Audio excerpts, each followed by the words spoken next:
Hello, my name is Rosie Parish. And I'm Eima Couples, and we're both in the lower sixth. And today we're introducing something new to Brentwood School. Absolutely. So welcome everyone who's listening right now to the very first episode of our new podcast. The name of the podcast that you're listening to at the moment is the education station, Life Explained. Eima, can you tell everyone that's listening why we chose this name? Because we spent ages trying to come up with one, didn't we? Yeah, well, I think it's pretty self-explanatory, but our podcast is all about explaining and exploring the interesting part of education. No offence, Mr. Bond. Life Explained is basically full of random things you think about, but we think you should know about. That is very nicely said.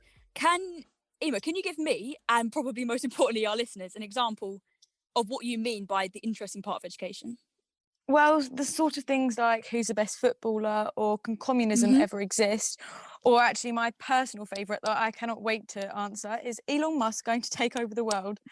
I mean, they all sound riveting, Eima, and probably to the last one. I can't wait to discuss them.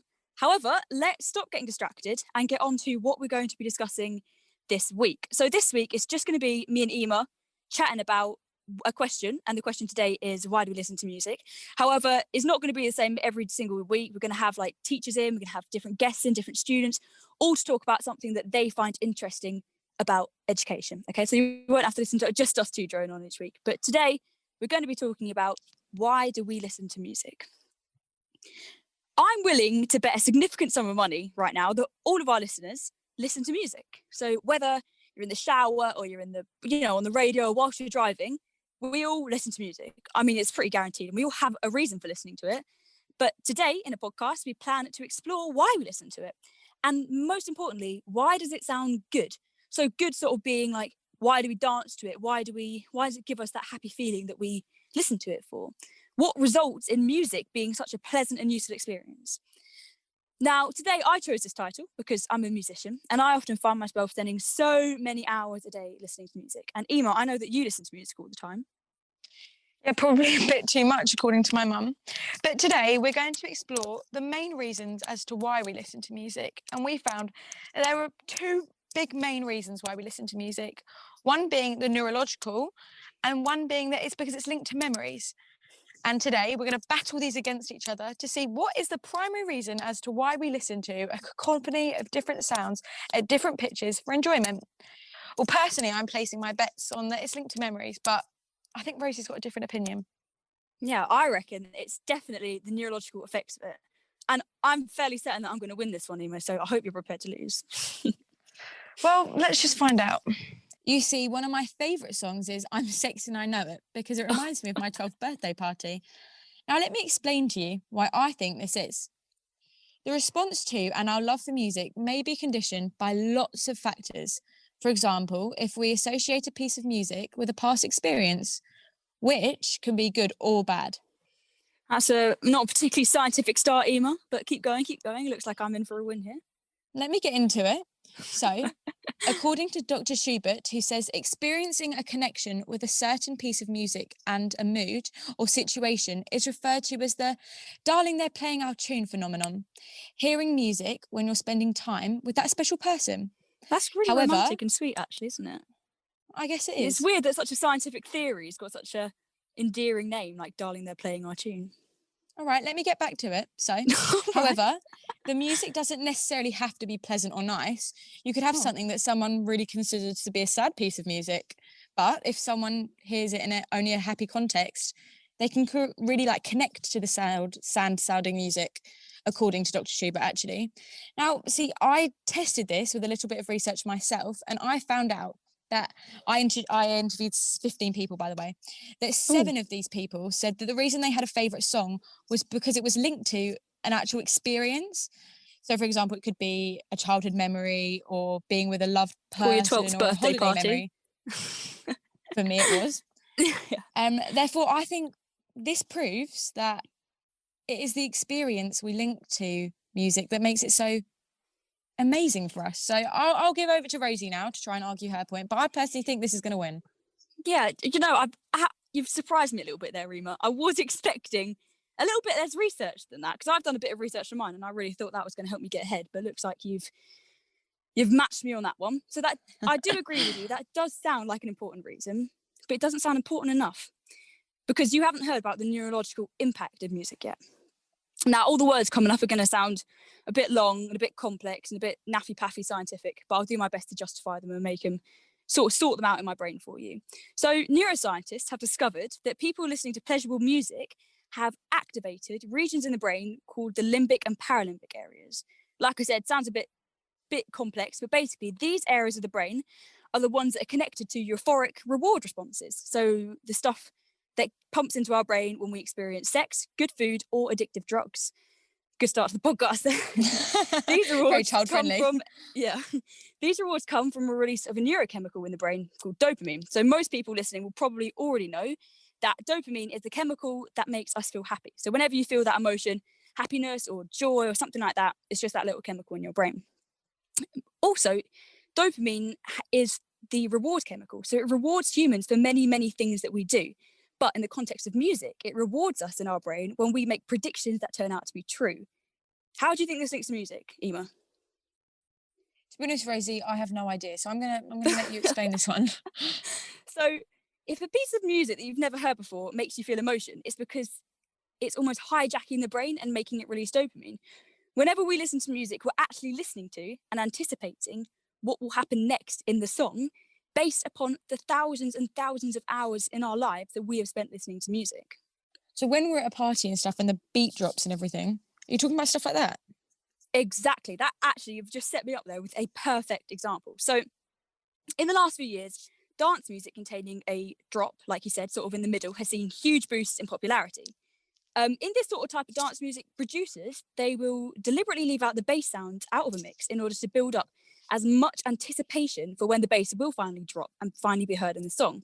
So when the bass does drop, like you said, sort of when you're at a party in the middle of a song, the brain will give the people in the crowd a big and really enjoyable boost of dopamine. So because you're expecting this drop to happen so much into the song because the producers left out the bass, when it finally does happen and that prediction your brain has made comes true, then you get dopamine. So it's a perfect example of the role that anticipation and expectation play in the way that humans emotionally respond to music. As interesting as that is, I don't really feel like I'm ever going to listen to a song the same way. Yeah, it does But change your I opinion know- of it because you're always just thinking think, like, yeah. am I predicting this right now? This is what I'm literally going to listen to a song and just, it's all so scientific now. You've ruined it for me. Sorry. So alongside us sort of expecting random things to happen within the context of songs, it can also be far more nuanced than that. So we can actually predict the notes that are going to happen next. So the mind can hear an aspect of music and almost instantaneously analyze to find out how common the musical feature we've just heard is, what other musical features it's likely to be heard near, and in what music context someone is more likely to hear that chord. That actually, I'm listening to myself saying that now and it sounds far more complicated than it is. So I'll give you an example, right? Bohemian Rhapsody, everyone knows that. When you're listening to it, you hear a B flat major chord in the first verse as Freddie Mercury sings Mama. And then it's followed by a G minor chord as he sings Just Killed a Man. Yes, you do. Yeah, classic Freddie. The mind analyzes this, and despite whether or not the brain has heard that particular thing before, it now has a set of expectations about what is going to happen next or what is likely to happen next. Therefore, when the music complies and the expected chord sequence does happen, the brain releases a rush of dopamine and it makes us feel happy and sort of that is what music gives us pleasure. It's this, and so composers, we wonder what they do. Well, to us, they just stick a bunch of notes on the page and people play it. But really, it's a skill of a composer to tweak the music to suit expectations. So humans have developed expectations to a very, very finite amount. So if there's not enough, then the music is predictable and like dull. So all the way that nursery rhymes appear to adults. And if there's too much, then the brain does not develop any expectations at all. And it just sounds like some random clunking of notes on the piano. Yeah, but can any of this be proven? Because not to toot my own horn, but I did give some evidence. So I have done evidence, Eima. This is all based on neuroscientists and all far cleverer people than both you and me. But luckily, as well as that, I do actually have a study that can prove it to you. If someone grew up hearing a very different style of music to a Westerner, they're likely to have a whole different set of expectations about music. The expectation and rules of music is culturally specific. So Western Europeans think that a simple waltz beat sounds normal and pleasing, but others in Eastern Europe happily dance to rhythms that seem really super complicated to us Western Europeans. So let me give you another one. Another example is because of the different scales and tuning in a classical Indian piece of music or an Indonesian piece, their brains expect different outcomes from a particular set of notes. So, for example, a really jolly, happy, upbeat piece of Indonesian music may be interpreted as sad by Westerners, as it sounds really, actually to us, more close to a traditional Western minor scale, which is what the minor scale is, the stuff that sounds pretty sad or scary to us. So therefore, Eima, I have proved that music is based on anticipation and expectation. In essence, something that sounds good is all about what you've heard previously in your life. Okay, well, I think we can all agree that you've pretty much just defeated me on that one.